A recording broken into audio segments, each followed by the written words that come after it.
It should be the peak of pleasure. For me, orgasms has become a task. It's work. It's a job. The average woman might manage 2 or 3 a week. They come every 30 seconds for 4 to 6, sometimes 8 hours. And guys, if you think that this sounds like fun... How would you like to walk around with an erection 24 hours a day, or have an ejaculation, and then within a few minutes have a full-on erection again? And stay that way 24 hours a day, 7 days a week. Meet the women for whom orgasm has become a never-ending nightmare.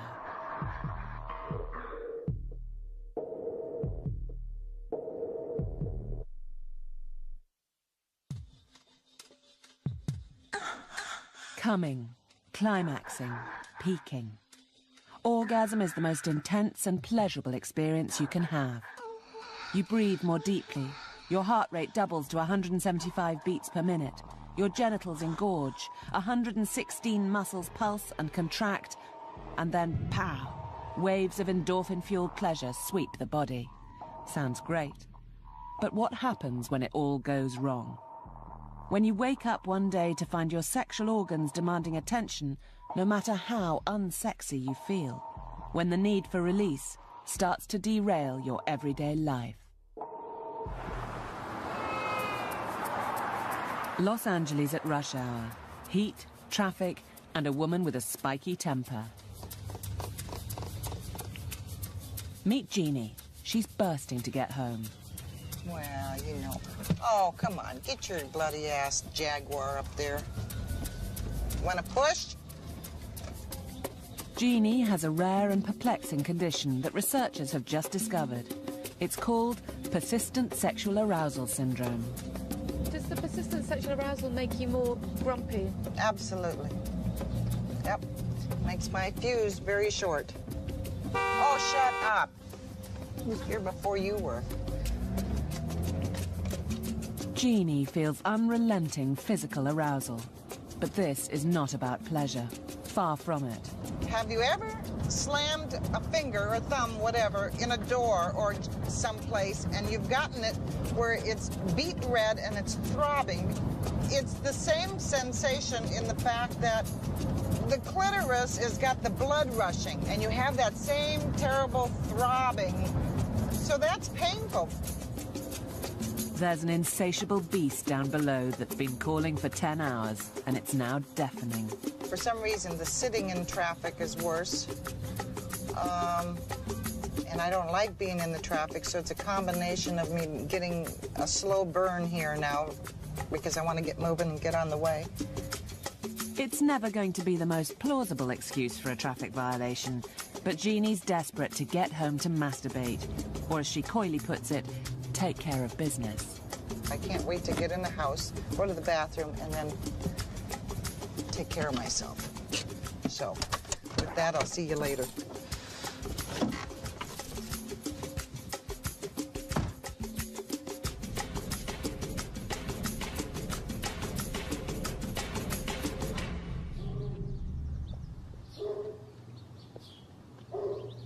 Ten minutes later, an eerie calm descends on Sand Canyon. How was that? Much better. I'm good to go. For me, orgasms has become a task. It's work. It's a job. It's something that I would be ever grateful to go the rest of my entire life with never having another one. I've had enough in my lifetime for myself and probably half of the female population of this world.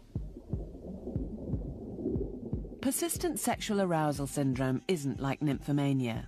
It's not that these women are permanently hot for it. It's just that this pressure, this genital tension builds up, and it can only be released in orgasm. The condition can be set off by the weirdest things. Buses, cars and boats are all problems because the vibrations can send these women over the edge. Even household objects can get you going. In a leafy suburb of Atlanta, Rachel, a housewife and mother of 3, confronts the menace of a washing machine intent on seducing her. When you're doing the housework, Rachel, are there any things that you avoid? I hate the washing machine. The washing machine, for whatever reason, when it goes on the spin cycle, I don't even like to touch it. The vibrations have a tendency to trigger the persistent sexual arousal, and it'll trigger an episode. What would it feel like? Is it quite violent? Is it sudden? Yeah, it's real sudden. I mean, like, you know, if I'm doing something and I accidentally bump into the washer, or if I put my hand on it, it's more than I can handle. Rachel's day is dominated by a 1 to 10 scale of genital discomfort. 10's unbearable. Does it go up to a 9 or a 20? It can be as high as a 9 or a 10, depending on what stage of the cycle that it's in, and you know, even it can even depend on what kind of mood I'm in. If I accidentally bump into it, if I put my hand on it, I obviously don't sit on it for obvious reasons. It can be that I think would do me in. Are you ever tempted?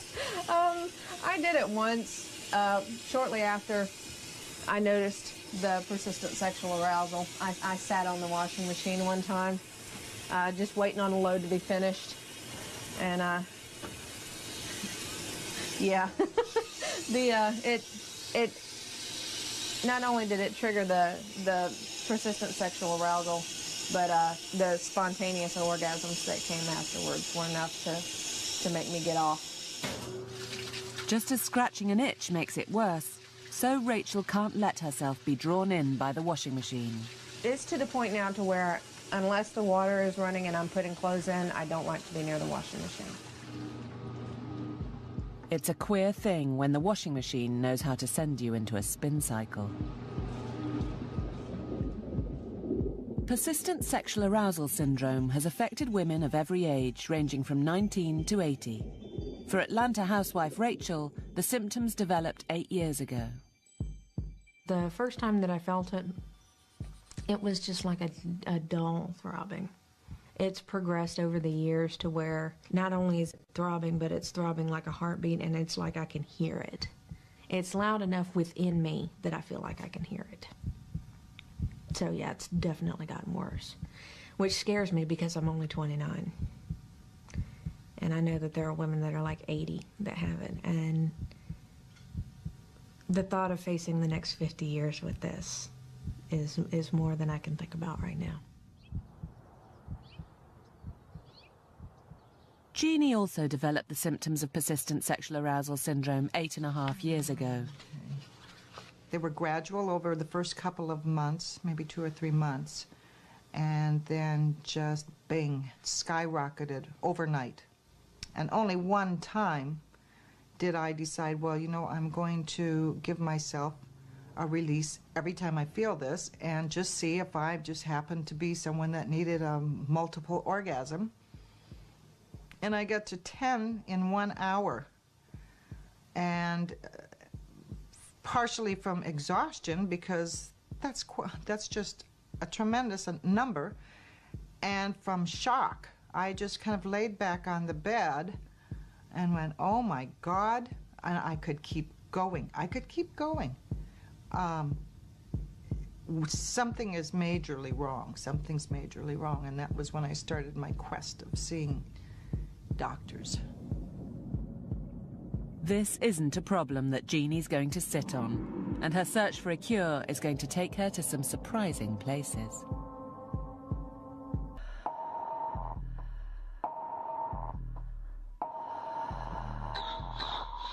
With this insatiable beast constantly shouting in your ear, sometimes you have to bury your head in the sand of mundane activities. Any simple distraction will do. Washing, cleaning, polishing all help keep the beast at bay. You need simple, repetitive actions. Rubbing, rubbing, rubbing. Do you feel like the persistent sexual arousal is turning you into a neurotic housewife? Did you say neurotic or erotic? Neurotic. Neurotic, yes. Yes, I think so. It's hard that there's only 2 spots on the spectrum that I can pick. You know, there's no in between. It's not, oh, I only feel like cleaning one room today. No, it's either I clean the whole entire house or I don't get out of bed. How are you feeling right now?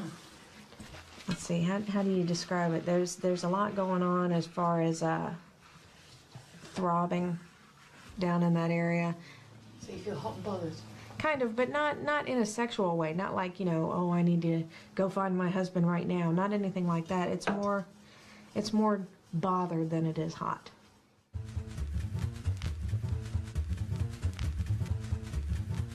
How many orgasms a day could you have if you weren't controlling the persistent sexual arousal? Wow.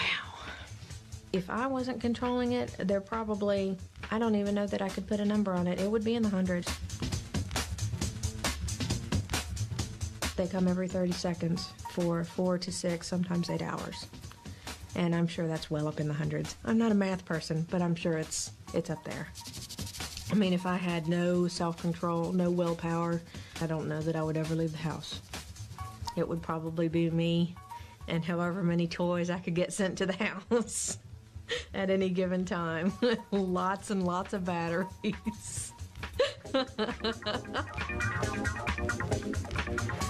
Back in Los Angeles, Jeannie also dances to the persistent sexual arousal drum as her son Frank looks on. I have found that the more focus I give something, the less I'm aware of the arousal. So I try to keep myself moving and busy until I'm just like really exhausted and fall asleep. So I'll come in and I'll do a lot of cleaning. I'm real good at just moving around. I'll dust, I'll pick up lint, whatever, just to keep my body going. It's hard to sit still. I'm always moving. Maybe it just rearranges, you know, the pulsations or something. Plainly, none of these women have a vacancy for a cleaner. The support needs in their lives are more of the medical variety. But sadly, this is an area where the doctor's bedside manner seems to be lacking. I told my gynecologist, and he acted like I didn't say anything. He had a good snicker about it. And, you know, he got a big grin from ear to ear and said, "You're every man's dream." And I'm not kidding, he was down, like, in the trenches, right? And he looked up at me, and then he went back to what he was doing, like I had never said a word. Well, I reacted the way any woman would, and I said, you know, it's not funny. It's not a joke. How would you like to walk around with an erection 24 hours a day, or you'd have an ejaculation and then within a few minutes have a full-on erection again? And stay that way 24 hours a day, 7 days a week. If the man that treats women and all he works in is that area of the body looked at me like that, oh, then I definitely am the only one. There's nobody else on the planet.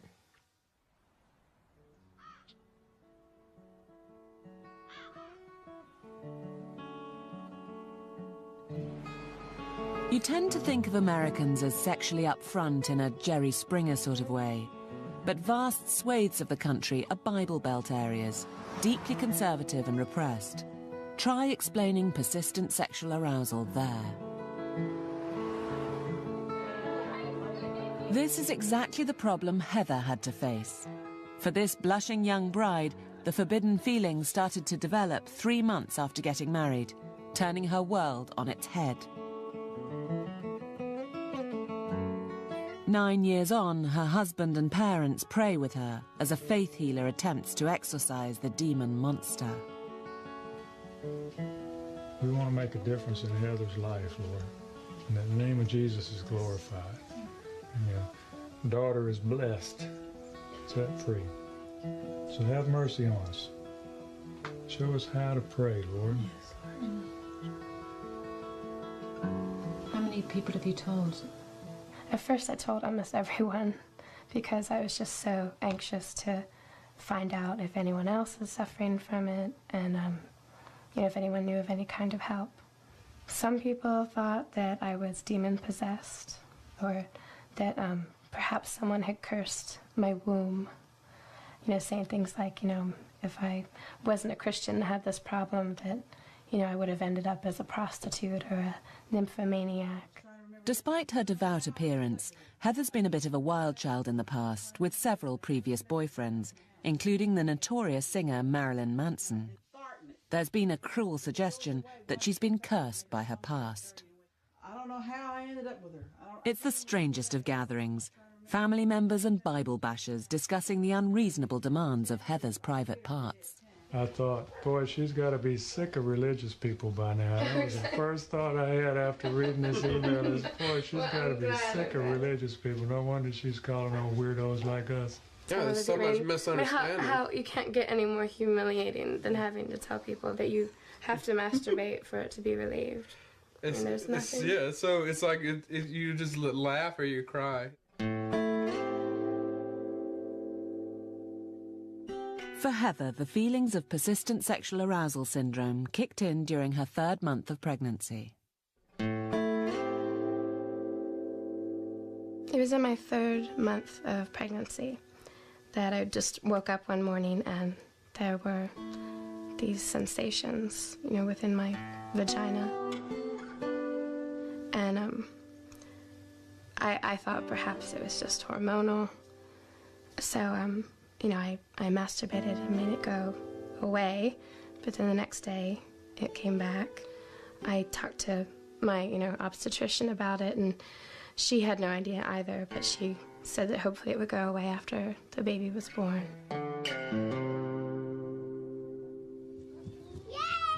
Yay! For Rachel, persistent sexual arousal syndrome also came as an unwelcome extra when she had her first child. I was 21. I had just had a cesarean section for the birth of my son.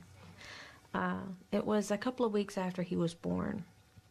And I just assumed that the feelings that I was starting to experience were a result of my hormones trying to find that medium ground again. And so I just kind of dismissed it. It was my first pregnancy. It was the first time I'd ever had a child, so I just assumed that was natural. I had a lot of postpartum depression, so I spent a lot of time on the sofa crying. And even laying on the sofa crying, it would start. Whoa. And so it was even harder because it was like, I'm not turned on. I'm not in the mood. For the first time in a long time, I don't want to have sex right now. Why is this still going on? While for the other girls, persistent sexual arousal syndrome was linked to the first twinges of pregnancy, for Jeannie it coincided with the onset of menopause. I started spotting rather than having regular menses, so I thought, well, maybe I'm starting menopause, and maybe it's related to something with the hormones. Although anything I had read about menopause, women lose their sex drive. And I thought, well, that would be just like me, to be the one oddball and go the other way and start to have an increase.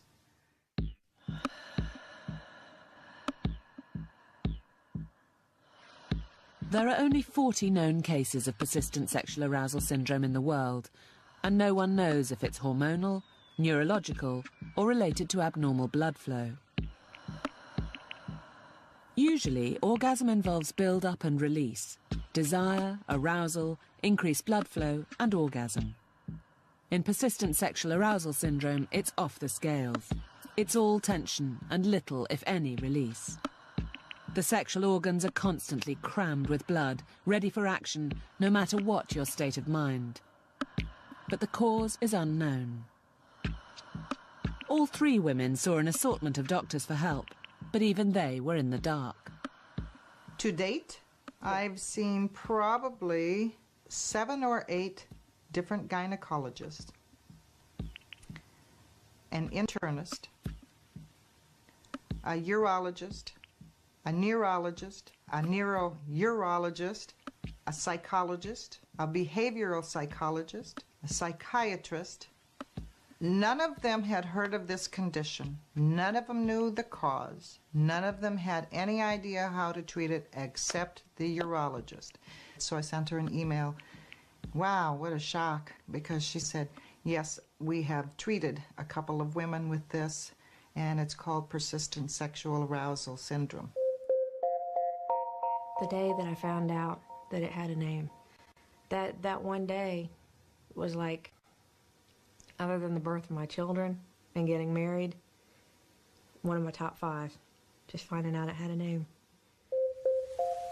My husband and son went to get their hair cut at the barber, and while they were sitting there in the waiting room, my husband glances down at the table and sees that there's a magazine open, and it's the Boston Globe, and it's an article about persistent sexual arousal.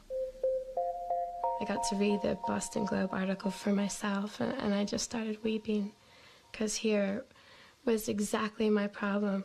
You know, women describing what I had been through for 9 years, and here I thought I was all alone. Somebody finally validated that I wasn't the only one on the face of the planet with this problem, which is how I felt for that entire 6 years, especially when you can't find anyone else who has it. You can't find all those doctors, no one had heard of it.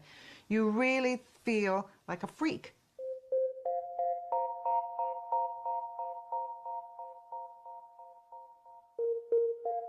The remarkable discovery that this freakish condition had a name spurred Jeannie on to set up the first ever persistent sexual arousal syndrome support group on the internet.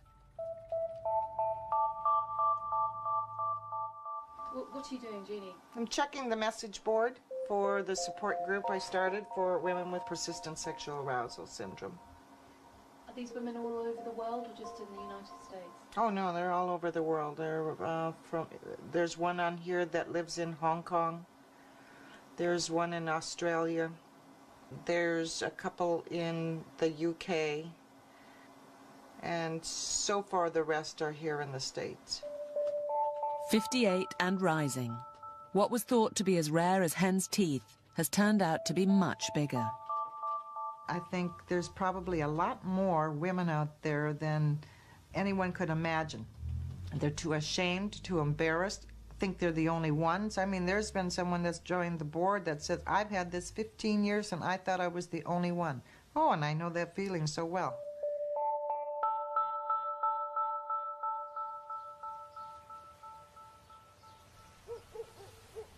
Naming things helps to give you a sense of control over them. It's kick-started Jeannie into a program of change. The weight and the persistent sexual arousal syndrome have both got to come under her thumb. The hips have got to go. The spare tire's got to go. And the PSAS has really got to go. Well, I'm pushing 50 pounds now over the last 8.5 years since it started. That's a lot of weight to carry. So I've decided to try to make this the year of nothing but positive things for health. No smoking, start getting in shape, lose the weight, and find some kind of positive, good treatment for PSAS and get my life back. I'm just trying to take control, that's all.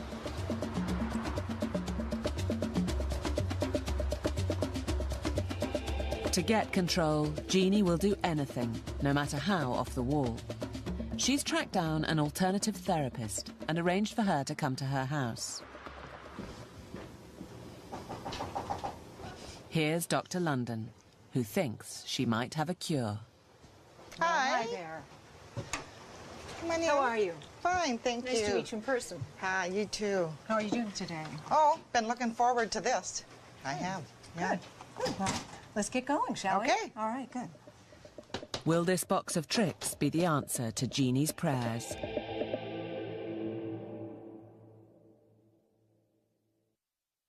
The perfect sausages add a splash of Liam herrings. Fingers and splash. I'm sorry, Susan. I just can't do this anymore.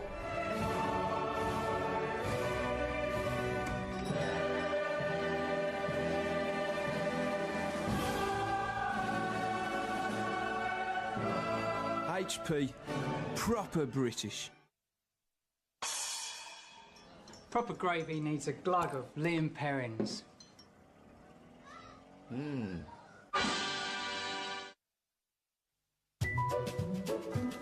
I wish I always worried a little less and eaten a little more.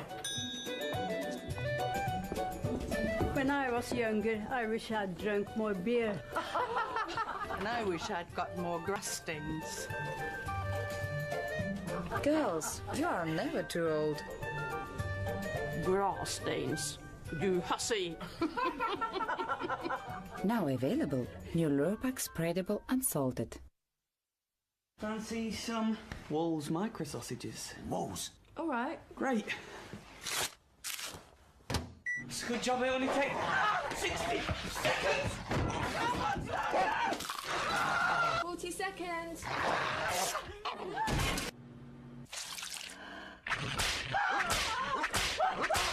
Ready? Oh, I'll call you. Walls micro sausages, sizzling in 60 seconds.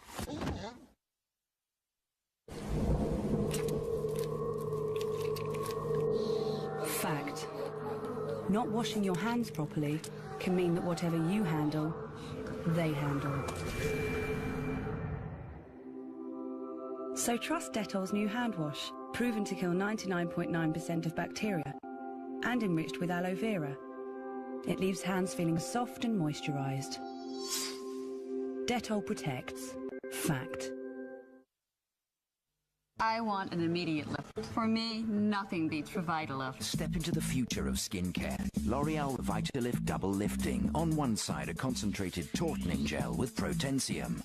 On the other, a comforting anti-wrinkle cream with Pro-Retinol A. It immediately tautens skin and reduces the appearance of wrinkles. Double lifting from L'Oreal Paris Revitalift. Now celebrating 10 years of effectiveness, giving women firmer feeling, younger looking skin.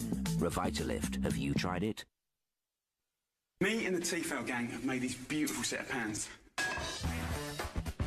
And the thermospot is just genius. It tells you exactly when to cook to seal in the flavour. Jamie Oliver Professional Series by Tefal. Cookware that moves you. And don't forget your flipping pancakes.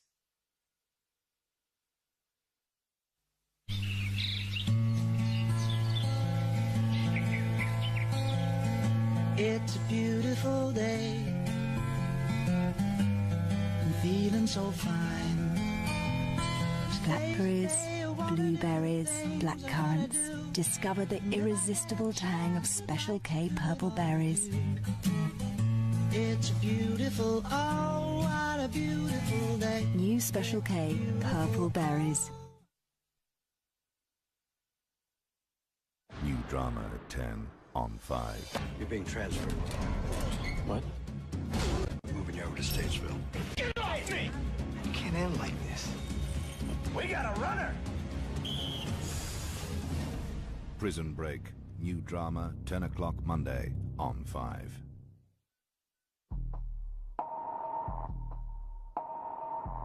How does persistent sexual arousal syndrome hit your relationship in the bedroom and beyond? Is it the answer to every lover's prayers or a curse from hell? Heather and Jeremy got together after a whirlwind romance 10 years back. He was 19 when we married and I was 21. Our wedding was really a beautiful day. You know, we were just so in love and we just wanted to get married and just start our lives together. But little did they know that 3 months later, their world was about to be turned upside down. How's it affected your marriage, do you think? Oh, in every way. In every single way. I mean, we haven't had what other people have had. I mean, we've had to deal with hard issues, you know. We haven't got to sleep together for years. 90 days into their marriage, and persistent sexual arousal syndrome dealt a savage blow to the young lovers. Suddenly, out of the blue, Heather couldn't even bear her husband's touch, an ironic twist to a syndrome named persistent sexual arousal. The persistent sexual arousal definitely affected our sex life from the very start. Because if I didn't have the sensations, I didn't want him touching me, I didn't want him to even, you know, make any advances towards sex, because if the sensations were not there, then I didn't want them there. How do you think that made him feel? I don't think he felt good about it. I mean, he never never made me feel guilty about it. And I think his attitude was just kind of he had to accept it. I mean, what else could he do? Sex has become such a minefield for Heather, she prefers to sleep on her own. What are we doing now, Heather? We're now going to the bachelor pad. This is Jeremy and Jonah's room. I call it the bachelor pad because it's always a mess, for one, and because this is where they hang out and play guitar. COD. Hold on. Bar chords. Play a D for me. Play a D. Father and son also sleep together in the double bed for necessity, to give Heather some privacy. We have a king-size bed, and they sleep in there together, and I sleep at night in my son's room. It started off that way because, having only 2 bedrooms, there was really nowhere for me to go to masturbate. Of course, that can't happen in front of Jonah, you know, so there's the whole sheltering thing. You know, for me, sometimes I want to be like, he needs to sleep on his own. He's 8 years old, for God's sake. You know, he's got to be a man, for God's sake, you know, and I'm a man, and he needs to be sleeping in his own bed, you know, but it's not ideal, but there again, it's for Heather, it's just a necessity. What husband would think that having a constantly aroused wife means he has to sleep with his son every night? What do you say to men that say these women that suffer from persistent sexual arousal are every man's dream? Just typically freaking stupid, because they're thinking of nymphos, basically. They're thinking of women who would love to have sex all the time with them, and, you know, that's probably very rare. Well, just this is too, but this is something completely different. These women do not want the sensations, the persistent sexual arousal syndrome. They hate it. It's caused some women to the point of suicide. Heather has taken to a daily ritual of sketching in her diaries to cope with the problem of the syndrome. You get an idea of the way she feels through the way she draws.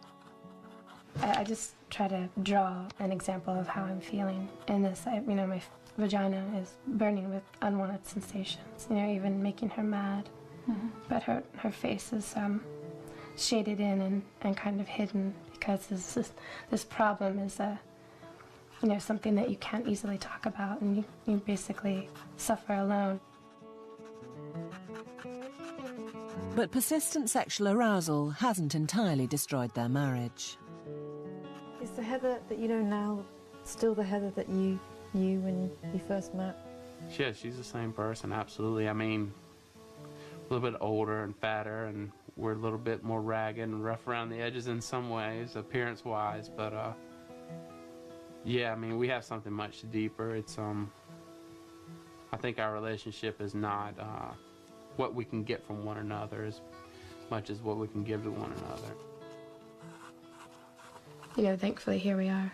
You know, we're going to be married 10 years, and we definitely love each other in a much deeper way, and we know that we can make it through very hard things, you know, and still accept each other and love each other.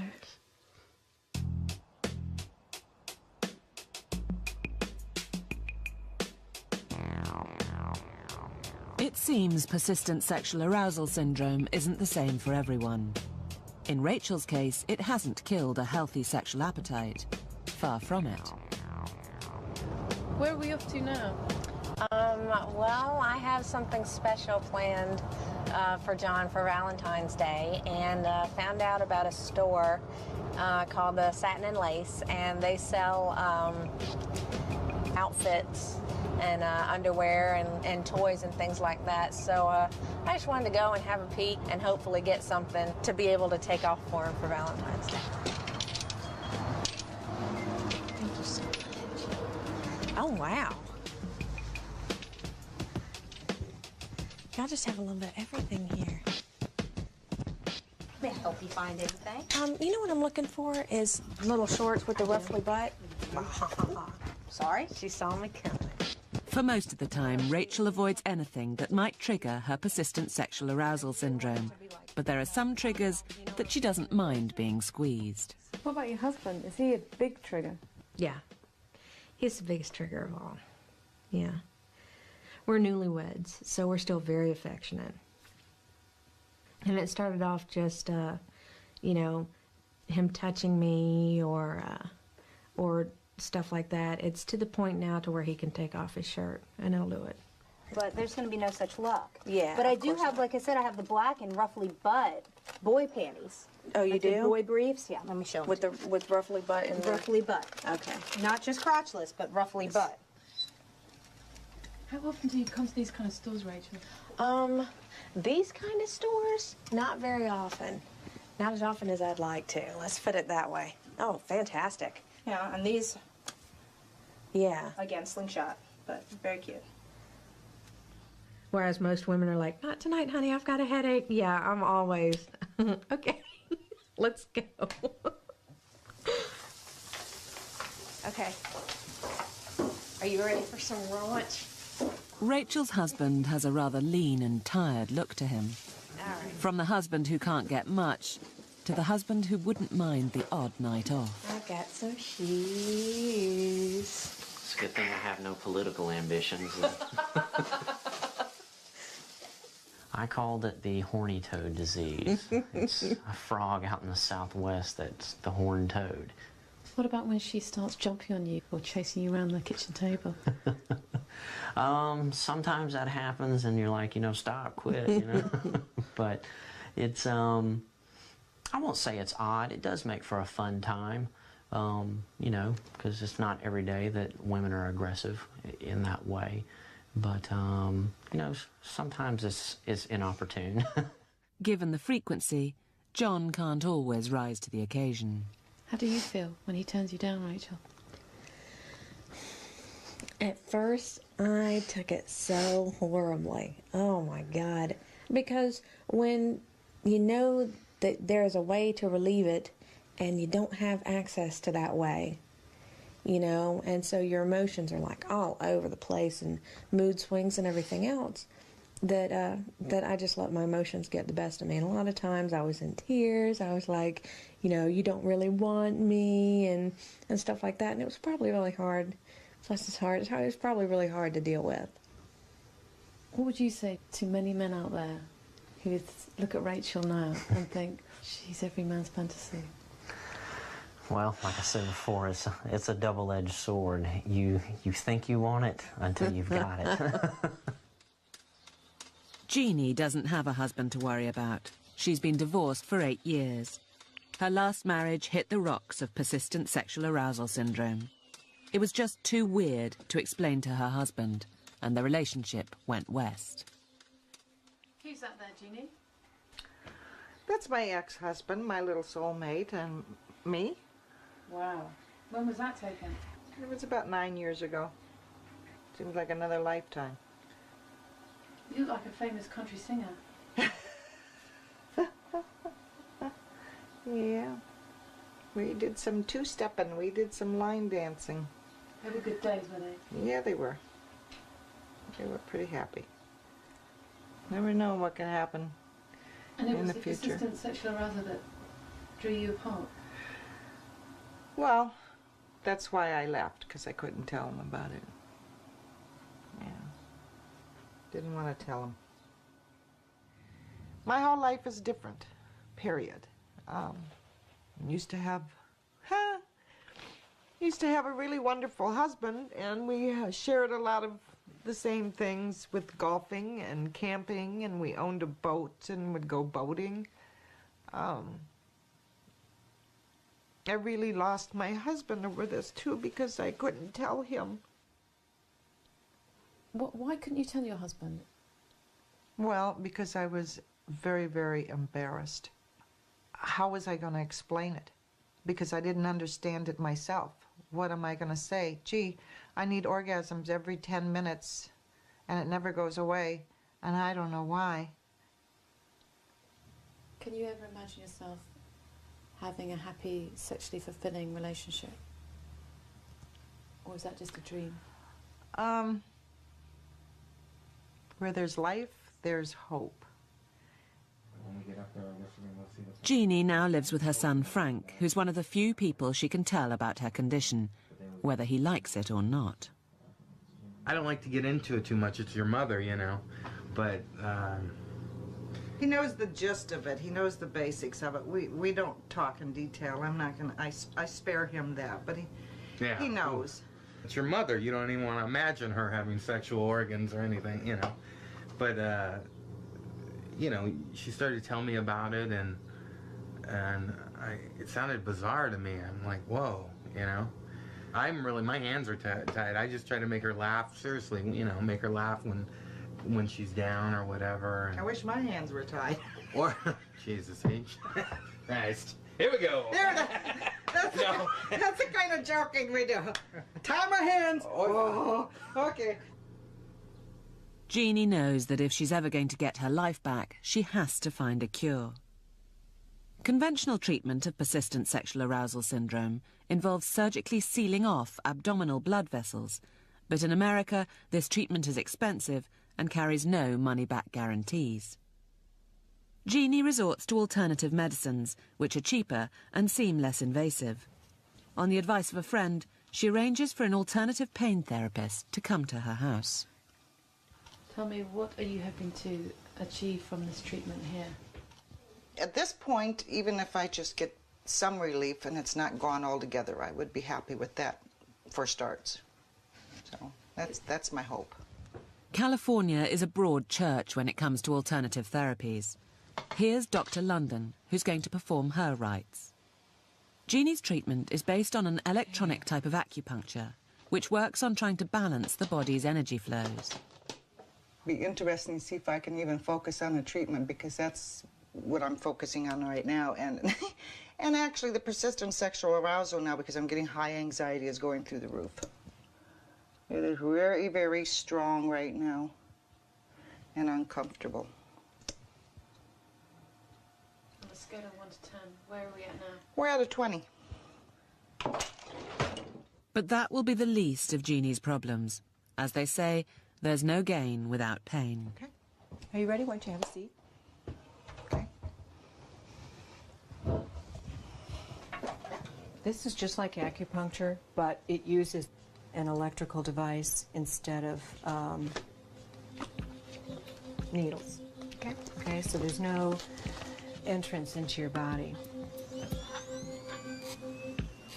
feel anything with that?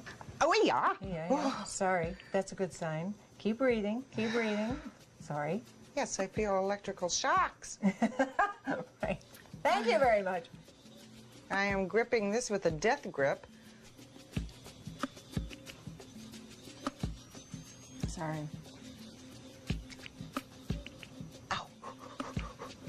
Ouch. Oh, that's worse. Oh, yeah. Let's just hope Jeannie doesn't blow a fuse.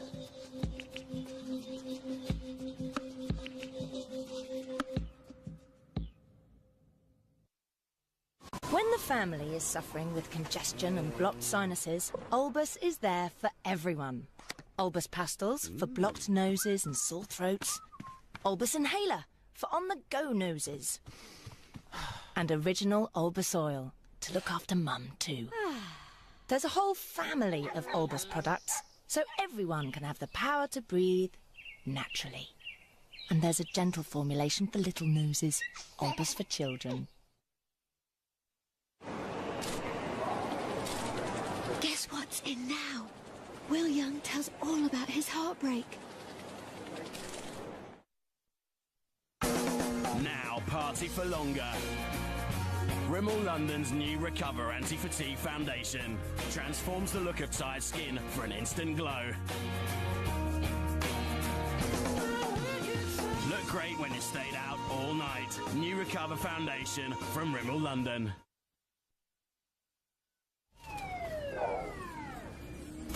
They're not good enough to be cops. They're not good enough to be security guards. They're not even good for nothing. But boy, did they look good in slow-mo. National Security, 9 o'clock, Sunday on 5.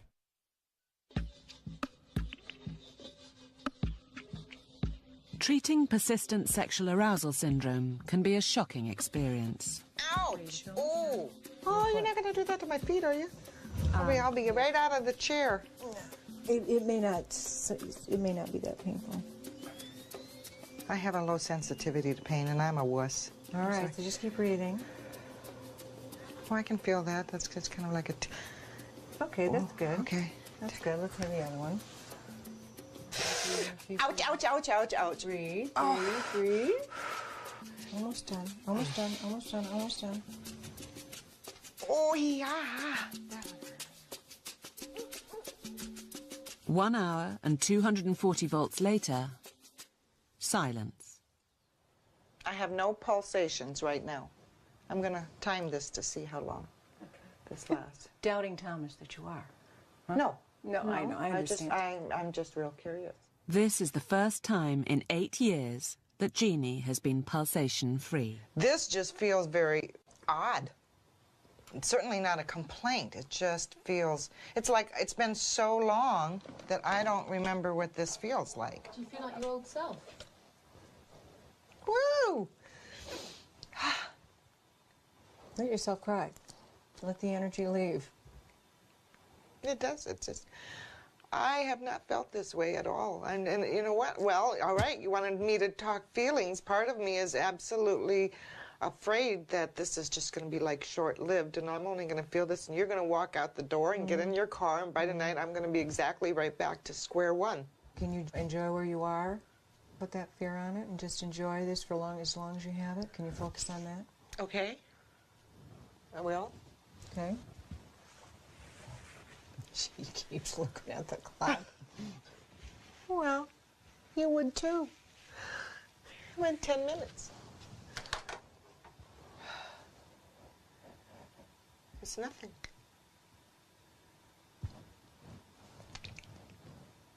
Am I done? You're done. I'm a baked cake. Oh my God. I'm going to stand up. I have to stand up and see if it's different when I stand up.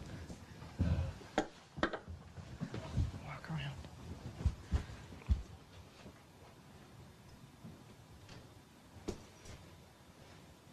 This feels so strange.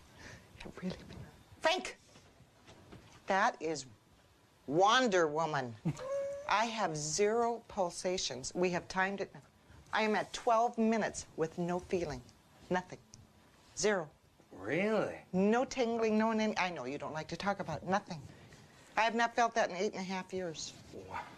That's the God's truth. What is it? It's this wand and all these things, and she checks your energy and gives you whatever you need.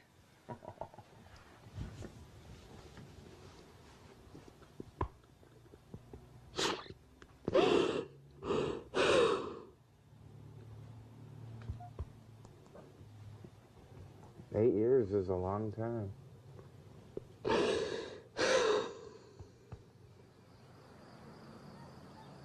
Jeannie's persistent sexual arousal syndrome was gone completely for 48 hours. Her first break in 8.5 years, but sadly it didn't last. From slight flutters, the sensation slowly built up again. But at least she knows there exists some kind of temporary relief.